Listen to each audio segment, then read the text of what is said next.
الزول في اللون يثيكل تمزوغو تساد المسلاية فوسنت لكن تفنانين وصادوف نا لي زيليكسيون ليجيسلاتيف دي تسدونكا دي قوسويسين يوليو دي ثموثن الجزائر. تيكتم زوغوث نبغى نولي كيكي سنجيت دون شغال. السكين فغات زغاي وكندنا وين اسكاسي رام زوغوار دي سملالن نكوني ذكراين فقاون ماشا غادي لي وسكاسي كي فرانسيس تشكو فغير فهمن.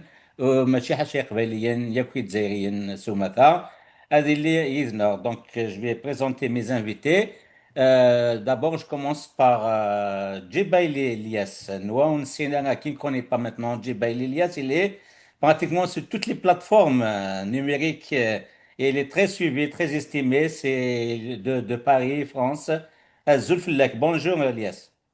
Azulfellek, Mas Rachid, merci pour l'invitation. C'est un grand plaisir de partager le plateau avec vous et avec vos honorables invités. Merci encore pour l'invitation. Mouloud Hamrani de San Francisco. Zulfilek Mouloud.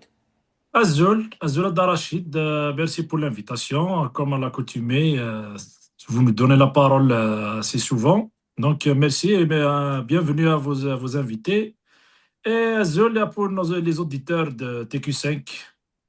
Il a été mon invité par rapport au livre qu'il a publié récemment, Révolution confisquée, focus sur le mal algérien, traumatisme kabyle et les voies de sortie. C'est Habib Arav Azouflek. Bonjour Arav. Zulfilek, bonjour tout le monde.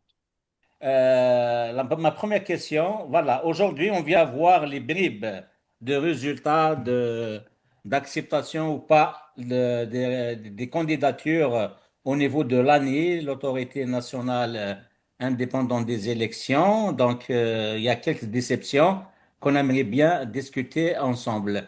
Peut-être je vais commencer par briser la glace avec Djibail Ilyes. Ilyes, qu'en pensez-vous de ce que vous avez entendu au lu aujourd'hui par rapport au rejet de certaines candidatures, notamment au niveau du SIRM, un mouvement qui s'est présenté aussi, mais aussi ce qui nous a étonné le plus, c'est aussi au Canada, un membre du RCD, c'est Hani Zahir. Donc, quelles sont les premières lectures que vous faites, Lies? La première lecture, d'abord, il faut distinguer entre les vrais détenteurs du contrôle des opérations des élections. C'est plus l'ANI.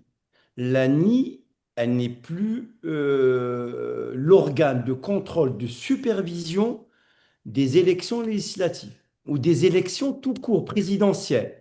Maintenant, c'est rattaché au ministère de l'Intérieur. Qui dit ministère de l'Intérieur, c'est l'exécutif, c'est-à-dire c'est le pouvoir, ce sont les décideurs. Elle a été vidée de sa substance après 2019. Elle a été complètement vidée de sa substance. Constitutionnellement, elle existe, mais réellement, concrètement, elle joue aucun rôle. C'est juste un rôle, je veux dire, de lifting et de façade politique.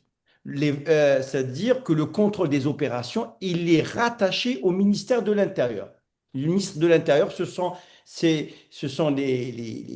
l'équipe du ministre de l'Intérieur, c'est eux qui gèrent les opérations de contrôle, de surveillance, de supervision et d'organisation, si j'ose dire, des élections législatives. Déjà, ça, c'est très important.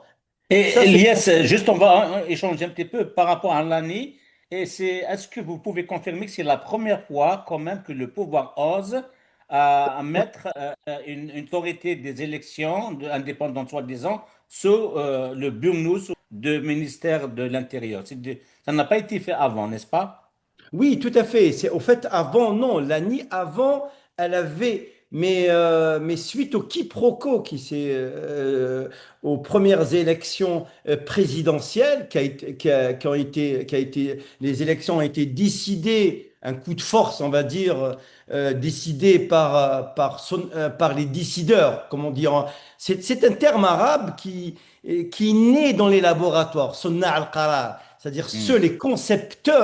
les concepteurs des décisions. On peut être un décisionnaire ou un concepteur. Les concepteurs, après le Hirak 2019, ont décidé de ne pas dissoudre l'ANI. Ça, ils vont pas la dissoudre, mais de la vider de sa substance Hmm, d'opération de contrôle. Voilà, d'ac- donc il faut savoir que c'est relié d'accord. au ministère de l'Intérieur. Merci, Lies. Je vous reviens après. Mouloud. Mouloud, j'ai cité SRM, mouvement SRM, et un candidat à RCD à Montréal, mais aussi, je viens de lire aussi qu'apparemment même le FFS, il y a une dizaine de noms qui ont été refusés. Quelle est votre lecture, Mouloud? Bon, par rapport à cette élection, de manière générale d'abord, on le savait tous que ce sera une élection fermée, comme toutes les élections qui ont été organisées en Algérie depuis l'existence de l'Algérie. Parce que le concept lui-même d'élection n'a pas la même signification que tout le monde chez le régime algérien ou chez les décideurs, comme l'avait bien expliqué notre ami Lies. Maintenant, revenons à ces rejets de la part de l'agence l'ANI, l'agence qui organise les élections, l'agence indépendante pour l'organisation des élections.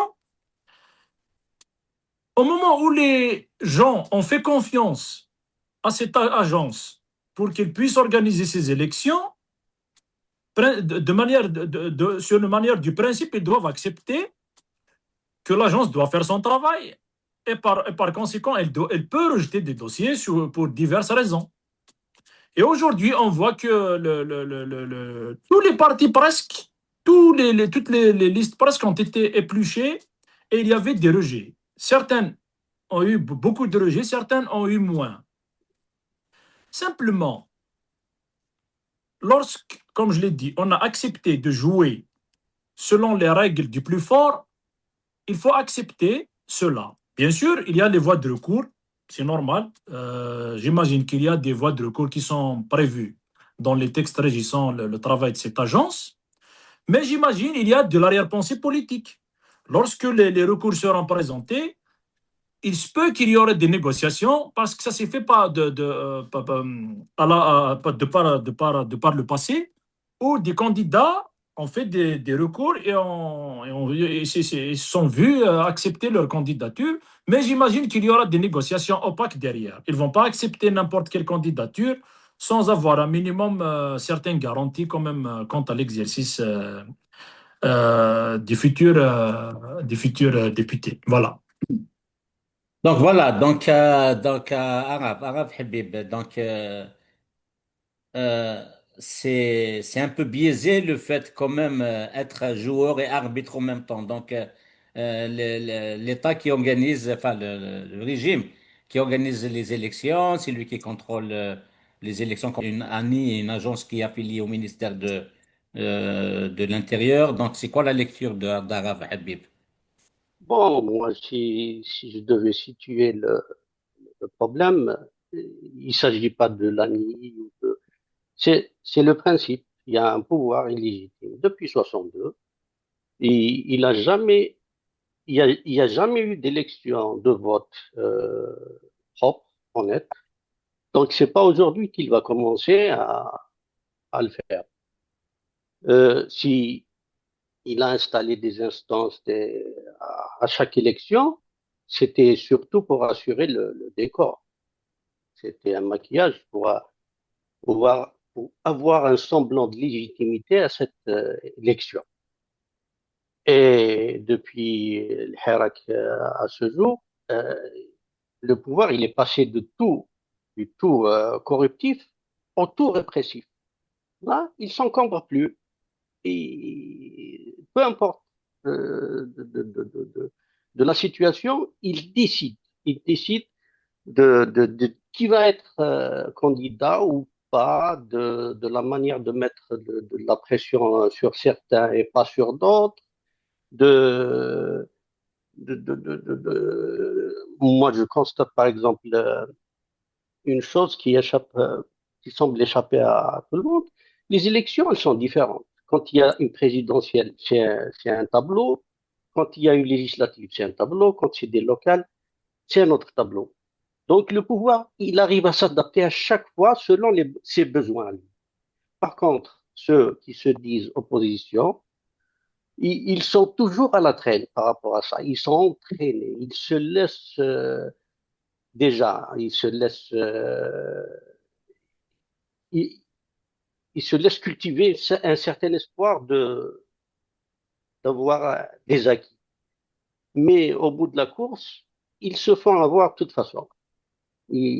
Comme disait tout à l'heure notre ami, l'opposition n'a pas les moyens de sa politique de tout temps.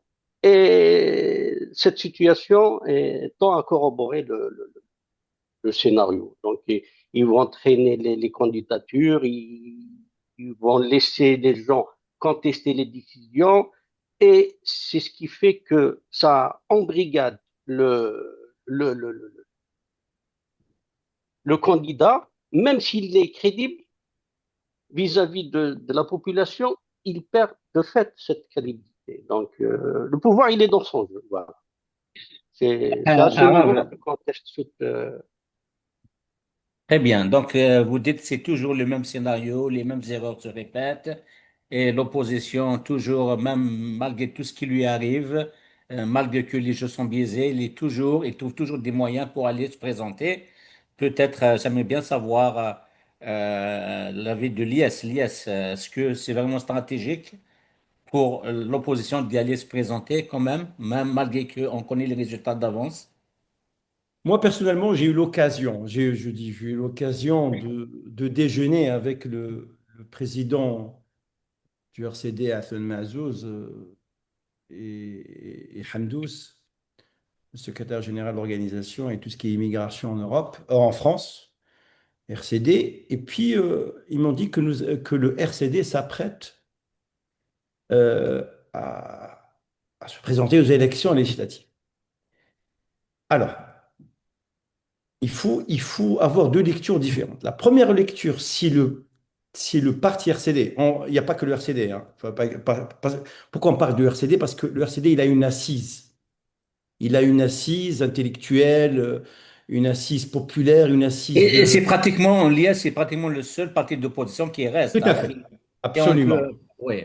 Oui, tout à fait. Il y a une culture démocratique de l'opposition, avec les propositions de concepts démocratiques, c'est une longue lignée dans la conception d'un État de droit, d'un État démocratique.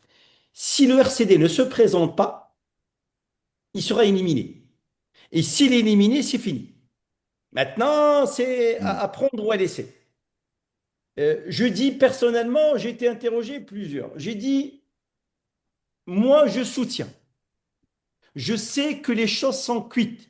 Je sais, nous savons tout le monde que les jeux sont faits, que tout est plié, que même le rejet, l'acceptation des candidatures relèvent des décisionnaires et surtout des services secrets algériens qui vont tout essayer de composer, de configurer l'Assemblée, la Chambre basse à leur image.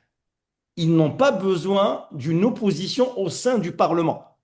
C'est-à-dire, il faut mettre une opposition, ce qu'on appelle, même si elle existe, mais elle est que de façade, parce qu'elle n'arrive pas à conquérir. Cette opposition, il faut dire les choses, elle ne va pas à la conquête du pouvoir, elle ne va pas changer, mais il faut qu'elle pénètre, ce qu'on appelle l'entrisme, il faut qu'elle pénètre l'Assemblée pour au moins, pour faire acte de présence. C'est un acte de résistance.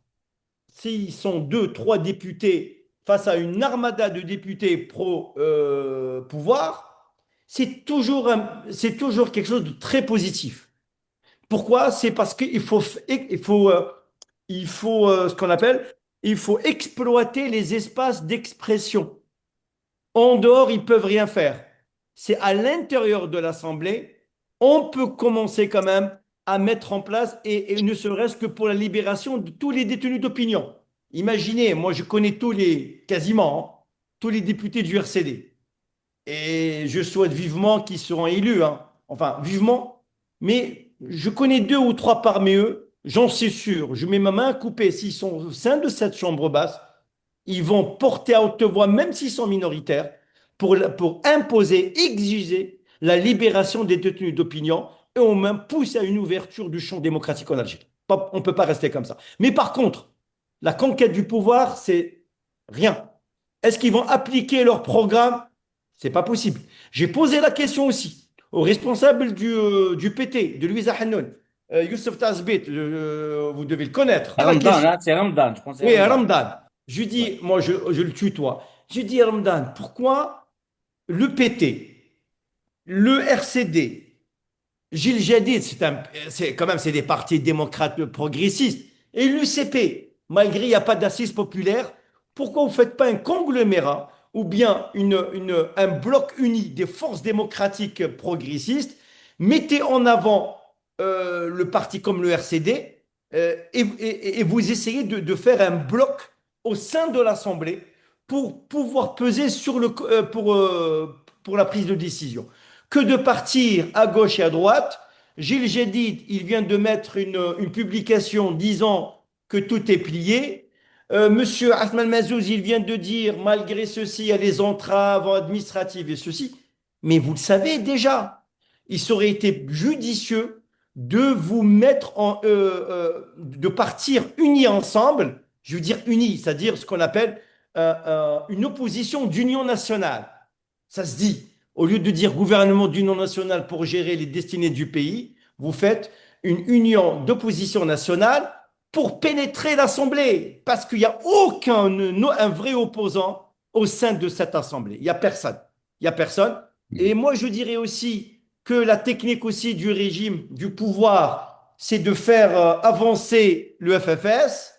Oui, il faut dire les choses, mais il faut dire les choses, hein, peut-être les choses à Paris ou dans d'autres, entre un FFS et un RCD, ils veulent le régime, peut-être, enfin les décideurs, ils veulent passer un membre du FFS. C'est-à-dire, ils ne veulent pas que l'opposition soit trop parlotte au sein de l'Assemblée. Ça, c'est très important. Ceux qui évoquent des questions d'ordre national, souveraineté populaire, état de droit, laïcité, les mécanismes de la conception d'un État démocratique, égalité homme-femme, décentralisation, régionisation, tout ça, je peux vous dire que le régime ne veut pas entendre parler. Je dirais peut-être il va laisser passer la question sur la libération des détenus d'opinion, parce que qu'on le veuille ou pas, ça relève de la dimension humaine. Vous avez mentionné le mot souveraineté parce que je lui ai donné une part importante dans nos discussions qui vont venir après. Mais auparavant, Mouloud, est-ce que vous partagez d'abord le point de vue de l'IS et dans la foulée, j'aimerais bien te poser une question. Est-ce que même avec les quelques éléments que le pouvoir n'aura pas le choix que d'accepter, par exemple, impossible de ne pas accepter au moins deux, comme il a dit l'IS, deux ou trois députés du RCD, par-ci, un ou deux députés par d'autres forces d'opposition comme si elles existent, ou encore des indépendants, est-ce qu'il n'y aura pas ce risque que le pouvoir pourrait utiliser malgré lui cette petite quantité pour justifier vis-à-vis de l'étranger comme quoi les institutions sont légitimes? C'est ça le danger. Est-ce que vous partagez ce point de vue-là, Mouloud? Votre question se départage en deux volets. C'est-à-dire, par rapport à la question de la façade institutionnelle de l'Algérie vis-à-vis de l'étranger. Là, je crois que les jeux sont faits et l'acceptation ou l'existence du régime algérien face à l'étranger depuis 2019 ne repose que sur la situation énergétique mondiale qui est catastrophique. Après la guerre d'Ukraine, l'Europe est asphyxiée sur le plan énergétique et maintenant avec ce qui se passe dans le détroit d'Ormuz, là, ils ne peuvent pas se permettre de critiquer le régime algérien parce que c'est l'un des rares fournisseurs énergétiques fiables pour l'Europe, partiellement. Donc, je crois que cette question passe avant toutes les autres. Ni les ONG peuvent parler librement par rapport à ça, ni les gouvernements peuvent faire pression par rapport au dépassement des droits de l'homme. Peut-être, ils peuvent même faire du lobbying au sein des institutions internationales pour protéger ce régime, parce que c'est une bouée, c'est une bouffée d'oxygène pour les régimes occidentaux. Et quand on sait que le pouvoir algérien surexploite ces forages de gaz, parce que ça, c'est une information très, très importante pour l'opinion, le régime algérien surexploite ces forages de gaz et prélève des quantités supplémentaires, même au risque de la sécurité de ces forages et des installations limitrophes, pour pouvoir fournir des quantités supplémentaires en Europe. Donc, la question des droits, la question des droits humains, la question de la représentativité, je crois que la réelle politique a déjà pris le dessus.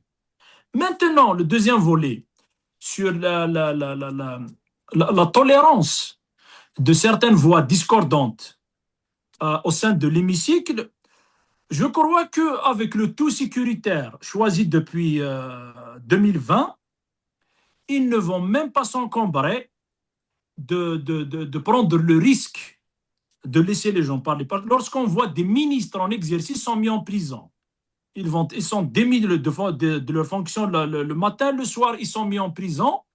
Qu'est-ce qui les empêchera de mettre un député en prison à la sortie de l'hémicycle après avoir fait une déclaration quand même qui peut écorcher les oreilles, ne serait-ce que les oreilles de M. Tebboune, du chef des militaires. Donc, le régime, depuis 2020, il a bien compris le rejet. Il est rejeté totalement, et par les Kabyles et par tous les Algériens. C'est-à-dire, il ne faut pas se leurrer. Et comme l'a si bien expliqué un jour Bouteflika lorsqu'il est venu au pouvoir et lorsqu'on lui a posé la question de si le peuple ne vote pas pour lui, ben, il leur a dit, si le peuple ne votera pas pour moi, en majorité, c'est-à-dire il ne veut pas que des élections soient gagnées à 50 ou à 60%, il veut 90%. Eh ben, il leur a dit, je rentre chez moi, que le peuple, s'il se plaît dans sa médiocrité, bon vent pour lui. Des urnes, il attend un soutien sans équivoque des électeurs. Si je n'ai pas un soutien franc et massif du peuple algérien, je considère qu'il doit être heureux dans sa médiocrité, et après tout, je ne suis pas chargé de faire son bonheur bien malgré lui. Je sais rentrer chez moi et y rester pendant 20 ans, je l'ai déjà prouvé pendant le passé. Voilà un petit peu le gouvernement ou le pouvoir algérien, le regard qu'il cultive envers le peuple. C'est-à-dire, s'ils nous gouvernent, c'est qu'ils nous font aumône de leur gouvernance. Voilà, donc le peuple qui est sorti par millions crier le rejet pendant presque 2 ans ne va pas passer comme ça. Donc, il ne se gêne même pas d'aménager la forme. C'est-à-dire, si les gens rentrent dans le rang et disent ce qui nous plaît à nous-mêmes, tant mieux, sinon la prison vous attend. Et ça, j'imagine que tout le monde l'a bien compris, surtout dans les partis ou bien les organismes même le terme d'opposition, moi je me méfie un petit peu par rapport à ça, parce que les appeler aujourd'hui des partis d'opposition ou des partis ou des organisations d'opposition, je crois qu'on triche un petit peu avec les mots. Parce qu'une opposition, on peut parler d'opposition que dans des pays où le jeu politique est équilibré et où le peuple, c'est l'arbitre. Il peut offrir sa voix à l'un comme il peut l'offrir à l'autre. Mais ce n'est pas le cas dans les pays du tiers-monde, notamment l'Algérie.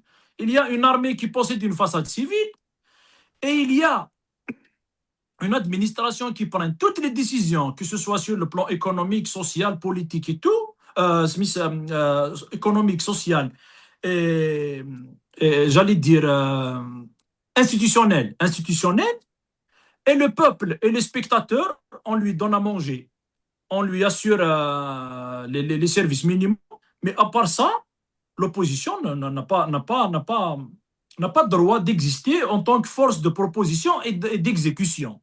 Ils sont là à conseiller le régime, à dire ce qui ne leur plaît pas, au même titre qu'un n'importe quel journaliste courageux. Il peut dire des choses, il peut critiquer, et c'est tout. Mais sinon, l'opposition, qui est interdite institutionnellement de prendre le pouvoir, ne peut pas être qualifiée d'opposition. Donc, au jour d'aujourd'hui, l'élection est fermée, comme toutes les élections passées, mais cette opposition qui se définit comme opposition, qui accepte de participer, comme l'a bien expliqué M. Djbaili, c'est qu'il y a un risque que les partis disparaissent carrément, parce que les lois organiques qui gèrent la vie politique du pays, apparemment, ils peuvent retirer les agréments pour des partis qui refusent, qui n'ont pas un nombre minimum de représentants. Maintenant, s'ils font le choix d'exister malgré tout, ben, qu'ils prennent le risque d'aller dans le sillage, sachant que lorsqu'on entre dans les institutions gouvernementales en Algérie, on n'apporte pas l'opposition, mais on n'apporte pas l'opposition à l'intérieur, mais on s'y dissout. Ça, c'est un risque. Mais sinon, si on pose le problème de manière plus sérieuse, plus conséquente, on doit aller vers la recherche d'autres solutions. Maintenant, si le pouvoir, on accepte qu'il a fermé toutes les portes pour qu'il partage un petit peu le pouvoir, eh ben, il faut y aller vers la recherche d'autres solutions. Et il y en a. Il ne faut pas fermer la porte pour l'espoir pour le peuple. Merci. Merci, Arav. J'ai une question par rapport à ces élections et avant d'entamer la série de questions sur la souveraineté, notamment notre Kabylie, bien sûr, et son avenir au sein de l'Algérie. Euh, c'est par rapport à ces élections. Et avant de vous contacter, j'ai contacté quand même certains éléments, à la fois du RCD, du SRM et même certains des indépendants. C'est comme s'ils ont peur. Ils ont vu, pour certains, ils ont répondu, on dit c'est pas le moment de parler parce qu'on ne sait pas si on sera accepté d'abord ou pas. Ils vont se reconnaître. Et d'autres qui n'ont pas jugé carrément de répondre et puis ils n'ont pas voulu. C'est comme si il y a une certaine crainte, donc même de communiquer par rapport à ces élections de leur côté. Euh, Comment tu expliques ça, Araf? C'est le climat général. C'est-à-dire, il y a une répression, il y a, on voit bien, on peut développer la question d'autant de façon qu'on voudra, mais on ne peut pas échapper à une réalité. C'est pas une élection normale, celle-là. Elle est dans un contexte de répression. Donc, le poids du chantage, il est immense. Les gens, ils ont une épée de Damoclès sur leur tête. Donc, il- de celui qui voudra pas du tout parler à celui qui est contraint à faire et celui qui sera obligé de jouer le jeu, peut-être de contracter je sais pas, il peut y avoir des contacts, des ententes et tout ça. Mais tout ça reste dans cette logique d'un pouvoir illégitime. Moi, je veux toujours revenir vers la paix. Le pouvoir, il est illégitime. Il fait tout pour réussir son coup. Il a les moyens. Quand c'est pas la corruption, quand c'est pas l'argent, quand c'est pas miroiter un semblant de pouvoir, d'un semblant de poste à la PN qui pourrait faire changer les choses. Bon, maintenant, avant, il y avait cet espoir d'imposer des idées, tout ça. On a vu ça des années 90. La reculade, c'est pas une reculade, c'est une régression. Aujourd'hui, la prétention se limite à un seul point, comme dit notre ami Jibril, le point des détenus ou des otages pour moi. Donc, la régression, elle est totale. Si on veut affronter ce pouvoir, il faut l'affronter sur un autre terrain que celui qu'il a choisi, lui. Si à chaque fois on se laisse entraîner, on cède au chantage, le chantage, ça n'a jamais apporté un plus. On finit toujours par payer. Si c'est pas la rançon, on le paye autrement. C'est un chantage. On ne participe pas à ce jeu-là. Donc c'est au contraire l'occasion de souligner tout ça et de dire que il y a une voie possible. Au-delà de la Kabylie qui a déjà acté le divorce pour moi avec le pouvoir algérien, au-delà de la Kabylie, même ailleurs maintenant, il devrait prendre conscience de la gravité de la situation et à quel point le lendemain est vraiment compromis. Voilà, Je voudrais Oui. toujours revenir vers ça. Elias, j'ai invité Nordine Boukerouh où il a dit clairement que cette fois-ci, si la Kabylie ne soit pas présente aux élections, c'est foutu pour l'Algérie. Donc, comment vous prévoyez la population, à la fois kabyle et autres peuples d'Algérie, pensez-vous que cette fois-ci, ils vont aller aux élections pour les législatives? Je pense que on va commencer par parler de la Kabylie et l'Algérie et comment pense la population kabyle et les autres régions. Je pense la Kabylie, comme les Kabyles, comme les autres régions, ils deviennent, pour moi, hein, ça c'est ma propre lecture, ça m'engage que moi, ils deviennent plus pragmatiques qu'auparavant. C'est-à-dire, c'est comme le régime, en fait. Tout à l'heure, notre ami disait que le régime, il mue. À chaque fois, il s'adapte. Malgré la temporalité, le timing, il trouve toujours un créneau sur lequel il se positionne pour imposer sa feuille de route. Je pense, on a vu que la Kabylie, c'est une région, on va dire, après l'indépendance, qui a. Moi, je le dis, hein, sans gêne, hein, moi, je suis un Amazigh, je suis chaoui des Aurès occidentales. Mais j'ai toujours, quand j'étais jeune à la fac, j'avais beaucoup d'amis kabyles, surtout quand on était à l'école polytechnique d'Alger et puis aussi à l'université. Moi, je les voyais comme ils faisaient la politique, hein. C'est une politique à l'occidental, hein. C'est pas c'est une politique pour pousser à l'éveil, la conscience.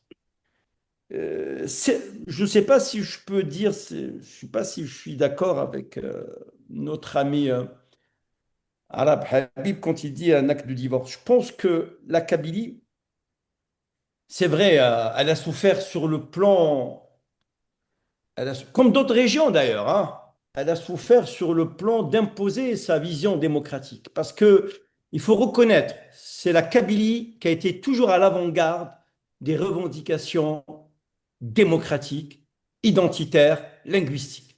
Ça, c'est un point non-retour. Ça, c'est inscrit. C'est comme ça, après 62, c'est la Kabylie qui a toujours porté les revendications politiques, elle a toujours appelé à refuser, à dénoncer les régimes autoritaires, le parti unique, et aussi elle a toujours poussé à reconnaître la matrice réelle de l'Algérie, la mazérité. Donc c'est un combat, et c'est un combat qui a fini par payer finalement. Et que la majorité, qu'on le veuille ou non, est-ce que peu, pas beaucoup, en tout cas, elle est inscrite dans la Constitution, en tout cas, la majorité. Je pense même si vous allez à Gelfa, même si vous allez dans des régions où vraiment, où la majorité, elle est quasi absente, ils commencent à comprendre que la terre, moi je ne suis pas pour ethniciser la terre, attention, moi je ne suis pas pour ethniciser la terre, pourquoi? Parce que je considère que cette terre, elle est amazigh, mais il ne faut pas l'ethniciser. Parce que c'est je ne vais pas dire une terre de peuplement, parce que les générations, il y aura une globalisation, il y aura des générations qui vont venir, il y aura des métissages. La Kabylie reste la Kabylie, les Targuis restent les Targuis, les Aurès restent les Aurès, et c'est ça ce qui fait un peu la beauté de notre pays. Voilà, j'essaie un petit peu parce que c'est Mhm. très compliqué, parce qu'à la fois, c'est rendre hommage à une région qui a, moi je le dis sans gêne, hein, qui a toujours porté à bras-le-corps ce combat qui est dur et difficile, qui a été réprimé dans le sang et qui a été réprimé dans des situations effroyables, mais quand même, elle est restée debout. Mais je pense que la Kabylie, elle gagne plus avec les autres régions quand elle sensibilise. J'étais parmi celles et ceux, j'ai dit, les Kabyles qui ont toujours porté cette revendication, qu'il a porté la bonne parole, prêché la bonne parole dans d'autres régions. Il y a d'autres régions, là, c'est plus fort qu'eux. Quand vous allez dans l'extrême sud du pays, si vous lui dites est-ce que vous voulez un État démocratique, c'est pas méchant, hein. Ce qu'il veut, c'est que le panier, les fins du mois, il a l'eau. Quand il ouvre le robinet, il a l'eau. C'est comme ça qu'il conçoit la démocratie. C'est comme ça qu'il peut. Si vous lui dites le développement des libertés, c'est très important, il va vous dire est-ce que vous m'assurez qu'un jour mon robinet, ceci, est-ce que vous me garantissez, est-ce que vous pouvez me garantir quand je vais au magasin, je peux trouver telle ou telle denrée? C'est ça. Donc, les revendications ne sont pas les mêmes. Mais je dis bien, grâce à une partie des grands militants de cette région qui sont arrivés à homogénéiser, à donner un sens commun aux revendications. Et nous avons vu d'ailleurs le Hirak, nous avons vu le drapeau national et aussi le drapeau, l'emblème Amazigh. C'est pas pour concurrencer le drapeau national. Attention, attention, attention. C'est pas, c'est la continuité de l'identité. On ne peut pas construire un État. On ne peut pas construire un État si vous allez supprimer, nier, être dans la négation de l'identité d'un peuple. Toutes les révolutions ont survécu parce que l'identité, elle était là. L'Allemagne, elle a survécu après la Seconde Guerre mondiale, elle était laminée, c'est parce qu'il y avait une identité prussienne de Bismarck, allemande, c'est-à-dire une identité de résilience, de résistance, malgré les erreurs qui ont été commises par le passé. Même nous aussi. Donc, je pense que, est-ce que les élections est un enjeu? Je vais vous dire quelque chose, honnêtement. Les élections législatives, ça ne va pas changer grand-chose, ça ne va pas changer le quotidien de l'Algérien. Ça ne va pas changer l'économie algérienne. Ça ne va pas changer le pouvoir d'achat algérien. Ça ne va pas changer la dépréciation de la monnaie. Ça ne va pas changer l'inflation. Ça ne va pas changer l'alignement de la devise et le formel et l'informel. C'est que les élections vont permettre, si à quelques opposants, je dis bien, il y a des opposants, mais il n'y a pas une opposition. J'ai posé la question, il m'a dit, mais vous n'avez pas le droit de dire en Algérie, il y a des opposants, vous n'avez pas d'opposition. Moi, je parle d'opposition quand elle est unie.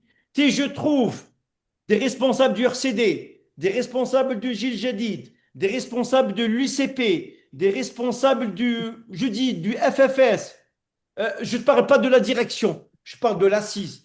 Quand ils se mettent ensemble pour pondre un programme et le faire valider au sein du Parlement, c'est ça la victoire totale. Maintenant que les Kabyles ou que les autres régions vont aller aux élections ou pas, ça ne va pas changer grand-chose. Ils ont boycotté en 2021, 5 ans après, il y a plus de répression, il y a plus de détenus d'opinion, il y a de plus en plus de restrictions d'espace démocratique, de liberté d'expression, les économistes sont pourchassés, les journalistes sont pourchassés, même ceux qui écrivent de la mazérité risquent de se trouver en prison. Donc, nous nous retrouvons dans une prison à ciel ouvert. Donc, il y a un début à tout. Nous avons un serment du Hirak, c'est que le changement devrait se faire, je ne vais pas mettre conditionnel, tôt ou tard, c'est que nous restons dans une résistance, c'est la silmiya, c'est le pacifisme. Parce que je pense que le peuple algérien a assez de la violence. Je pense que le Hirak a donné une belle image que le peuple algérien est capable de cohabiter ensemble. Moi, quand on me dit la question vivre ensemble, mais vous avez des Kabyles dans les Aurès, vous avez des Kabyles à Oran, vous avez des Kabyles dans le sud, vous avez des Chaouis à Alger, vous avez des Tergui maintenant à Annaba. Le vivre ensemble, est-ce qu'on peut le dire? Mais nous partageons tout, nous sommes Amazirs. Nous avons, on va dire, nous avons la même religion. Même je suis ouvert pour toutes les religions. Mais je veux dire, nous avons beaucoup de points en commun. Quand vous dites le vivre ensemble, j'ai froid. Est-ce qu'en France, on dit le vivre ensemble? En France, on ne dit pas le vivre ensemble. Le vivre ensemble, c'est ce qu'on appelle, soi-disant, les Français natifs de la France et ceux qui sont venus s'installer en France. Et c'est là où le concept est né, le vivre ensemble. Mais nous, on n'a pas le droit de dire le vivre ensemble. La révolution algérienne, le congrès de la Souma a donné une image magistrale. C'est les 5 wilayas qu'ils étaient d'accord, qu'ils sont mis d'accord ou pas, qu'il y avait un règlement de compte entre eux. La réalité, c'est que nous avons eu l'indépendance et que nous devons rendre hommage à celles et ceux qui combattaient pour une Algérie indépendante. Malheureusement, tout a été confisqué. Peut-être c'est l'erreur à la fois de ceux qui ont confisqué le pouvoir, mais quelque part aussi c'est le peuple.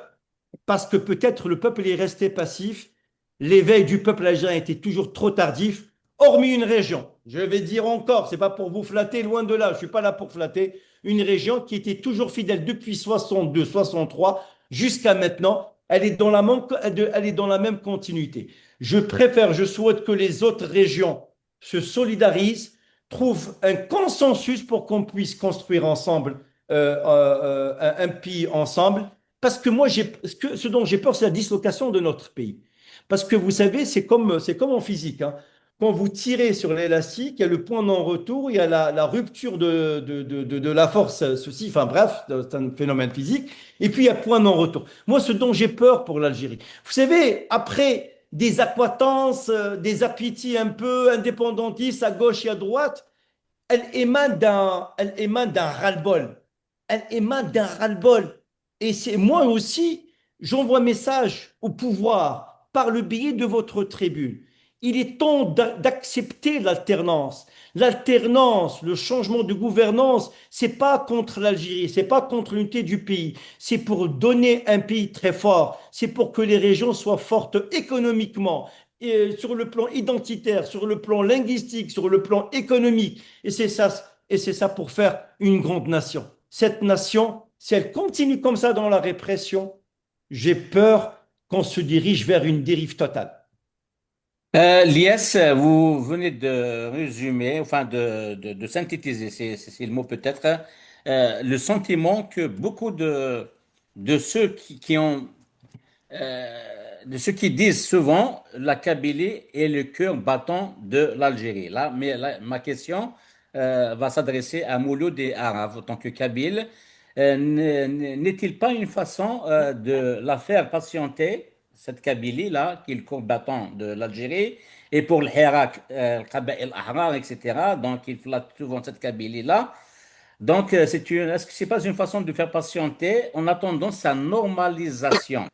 Et l'érosion de ces référents qui constituent son âme devant la montée, notamment de l'islamisme, dont les conséquences seront incalculables pour non seulement les Kabyles, mais pour toute l'Algérie. La question s'adresse à la fois pour Mouloud et Arav. Donc, Mouloud. Ok. Je crois qu'il est judicieux d'abord de rappeler un fait par rapport à ces élections pour ne pas sortir du sujet d'aujourd'hui. C'est la fermeture des écoles. Il faut s'attarder un petit peu sur cette question parce qu'elle est principale, hein. Ils ont fermé les écoles le début du mois de mai, alors qu'une scolarité normale part du mois de septembre jusqu'au mois de juillet, presque dans le mois de juin.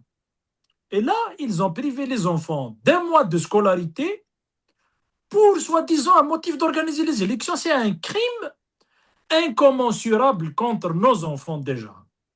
Ils n'ont pas le droit de jouer avec la scolarité. Déjà que le système scolaire est complètement délabré, et maintenant on tape dans le volume horaire, mais c'est un délire pour des élections. Alors que les élections n'ont besoin que de 24 heures ou de 48 heures, ils vont vider les écoles, organiser les bureaux de vote, et puis les gens viennent voter sans le moindre problème. On en a eu déjà des élections au milieu de l'année, au milieu de scolarité, ça n'a posé aucun problème.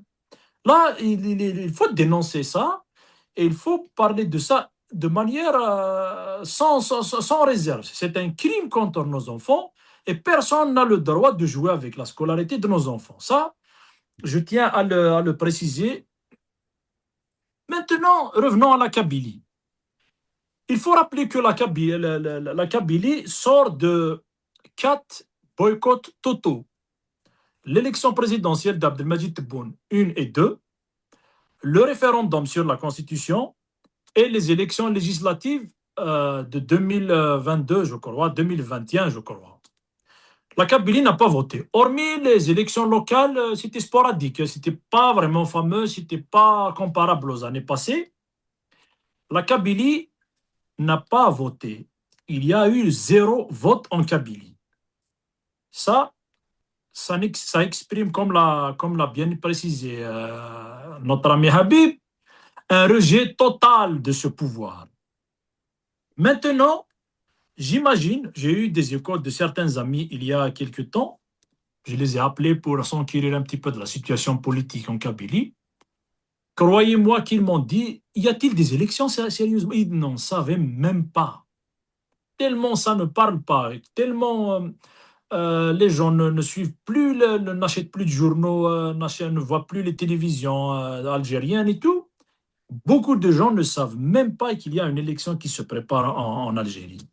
Donc, pour vous dire un petit peu l'état des lieux qui prévoit actuellement en Kabylie.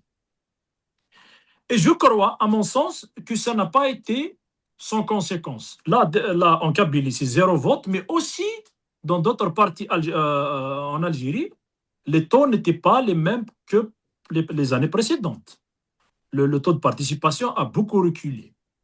Et personnellement, je vois ça dans le recul de l'Algérie devant des dossiers internationaux qui lui tenaient à cœur depuis son indépendance, à savoir le vote de la résolution de l'ONU sur Gaza, alors que l'Algérie figurait pas dans le Conseil de sécurité d'il y a une année à peu près. Le recul sur le dossier du Polisario, parce que les positions de l'Algérie ne sont pas ce qu'elles étaient il y a quelques années.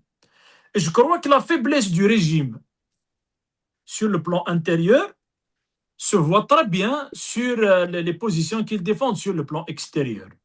Et ajoutons à cela la rareté des ressources financières parce que le régime est acculé. La population algérienne continue son explosion démographique et les plans de développement n'arrivent pas à suivre avec les volumes énergétiques que l'Algérie est en capacité d'exporter, avec le volume de la corruption qui gêne la meilleure répartition de ces petits dividendes qui sont générés de la vente du pétrole et du gaz. Donc, ces deux obstacles majeurs vont précipiter inévitablement l'explosion. Et faire semblant de régler le problème avec une élection, c'est d'occulter encore une fois le problème. Et je crois que la Kabylie, comme l'a dit Lies, même si elle était le cœur battant des revendications démocratiques de l'Algérie, lorsqu'on défend quelque chose, lorsqu'on court après quelque chose qui s'éloigne, à un moment donné, ça peut prêter au découragement, ça peut prêter à une remise en cause radicale de ce projet. On ne peut pas courir derrière quelque chose qui semble s'éloigner davantage. Au fait que la Kabylie peut basculer dans d'autres choses, dans d'autres projets, si la situation continue. Et c'est ce marasme algérien qui va alimenter inévitablement la recherche d'autres solutions. C'est pour la première fois de l'histoire que le régime algérien a traité la Kabylie dans un journal officiel, qui est le journal télévisé de régions terroristes. Et ce n'est pas des moindres. Il a même tenté de fédérer les autres régions d'Algérie pour attaquer la Kabylie, croyant que si l'on finit avec la revendication démocratique en Kabylie, elle ne va plus être un problème en Algérie puisqu'elle n'existera plus. Et ça, je crois que continuer à tirer sur ce fil finira par lâcher. Et puis, revenons au problème principal de la Kabylie. Malgré que sur le plan du développement, la Kabylie est bien lotie. Il ne faut pas se cacher les choses. Aujourd'hui, en Algérie, il y a encore des jeunes gens, des enfants qui parcourent 5 à 10 km pour aller dans une école primaire, chose qui n'existe pas en Kabylie, alors que les écoles ils sont à 100 mètres maximum, à 150 mètres des habitations. Ça, c'est un acquis. Il y a une distribution énergétique exceptionnelle en Kabylie. Il y a des acquis sur le plan social très, très, très bon en Kabylie par rapport à d'autres régions du pays. Hein. Il faut reconnaître les choses. Mais la revendication principale en Kabylie, c'est la revendication identitaire. Tant que l'identité kabyle n'est pas reconnue, n'est pas acceptée, n'est pas n'est pas satisfaite pour les Kabyles, je crois que le règlement des problèmes sociaux, des problèmes économiques et tout, ne fera que retarder l'inévitable. Et ça, si dans une refondation complète du contrat social, non du contrat politique de l'Algérie, je crois qu'on peut offrir une chance à l'avenir. Mais à part ça, je crois que je ne vois pas comment les choses peuvent évoluer positivement avec un tel degré de crispation de la part de tout le monde. Merci. Et j'aimais bien entendre Arabe par rapport à ma première question, surtout cette florissance de l'islamisme, notamment qu'on n'a jamais vu en Kabylie. Comme je l'ai dit dans ma question, jusqu'à quand la Kabylie va être patiente, jusqu'à peut-être sa normalisation et l'érosion de ses référents qui constituent son âme. Qu'en pense Arabe par rapport à cette question? Alors, déjà, l'énoncé, il est bon parce qu'il introduit une idée que j'ai développée dans mon livre, mais qui est très, très importante. C'est-à-dire la perception qu'a le reste de l'Algérie, je parle de la population, du reste de l'Algérie, de cette Kabylie et de sa façon de contester le pouvoir et de s'opposer au pouvoir depuis l'indépendance. Et le terme là, le cœur battant, la locomotive du pays et tout ça, c'est des flatteries. Elles sont souvent lancées par des gens intéressés. Quand ils lancent ça, c'est certainement pour un peu cultiver le traditionnel, le bon kabyle, le mauvais kabyle, celui qui... et cela nuit plus au restant de l'Algérie qu'au Kabyle.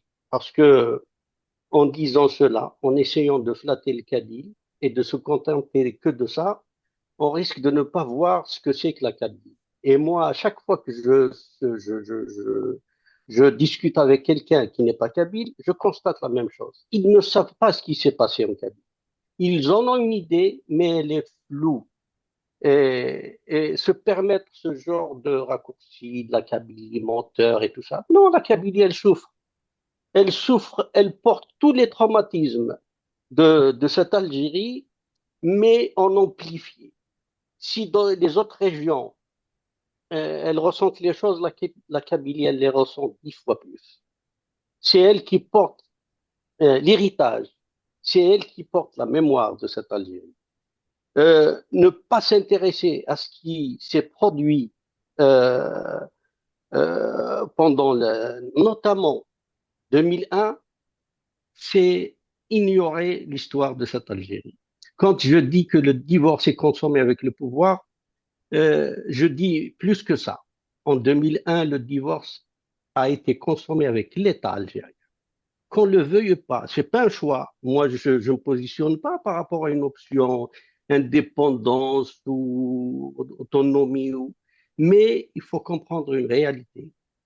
Les événements de 2001, notamment la marche du 14 juin, a, euh, a acté un divorce entre la Kabylie et l'État algérien.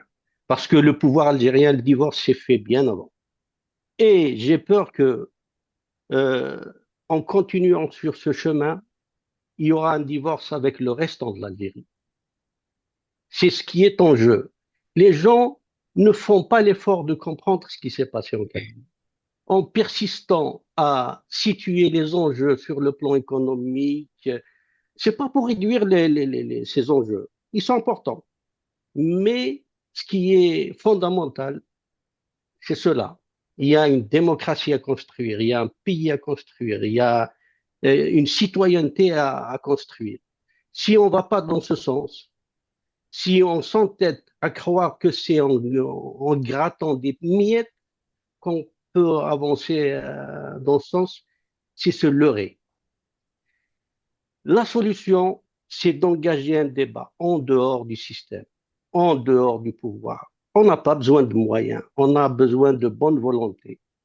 J'ai vu l'émission que M. Dupaili a fait avec Boukrouh. Je trouve que Boukrouh a fait un effort immense, immense. Mais je reste frustré devant euh, un certain sentiment. Il parle de la Kabylie comme si elle était un corps étranger à l'Algérie. Même lui, qui semble avoir pris conscience d'une certaine réalité, mais il en a pris conscience d'une manière un peu hâtive, dans le sens, pourquoi pas ne pas se débarrasser de cette Kabylie pour qu'on ait une Algérie qui s'épanouisse. D'ailleurs, c'est un développement qu'a eu Daoud dans un article où il a reproché la kabylisation du Hirak, lui imputant son échec. Et ce n'est pas le seul cas, il y en a d'autres. Le journaliste Abd Sharif, il cultive cette idée largement, comme quoi la Kabylie empêche l'avènement d'une Algérie démocratique. Oui, on avance sur deux rythmes différents, mais faisons l'effort de se comprendre et ne pas s'entêter à croire qu'on sait ce qui se passe, il faut nous rejoindre, il faut faire l'effort. La Kabylie, elle ne cherche pas la guerre, la Kabylie, elle cherche à vivre. Voilà. Voilà. Merci, Arav. Je vais abonder dans le même sens par rapport à ma question suivante pour Lies. Lies, jusqu'à quel point la responsabilité de l'Algérie, quand je dis l'Algérie, pouvoir et classe politique, notamment arabophone, hein, est avérée sur la naissance du mouvement indépendantiste, son contentement dans l'expectative en le criminalisant par rapport à sa position politique, au lieu de s'affranchir des dogmes de la Ummah al-Arabiyya al-Islamiyya et prospecter les avenues de débat politique, y compris avec le MAC. Ok. Tout d'abord, je viens d'une région où je vais parler du côté militaire de l'Algérie.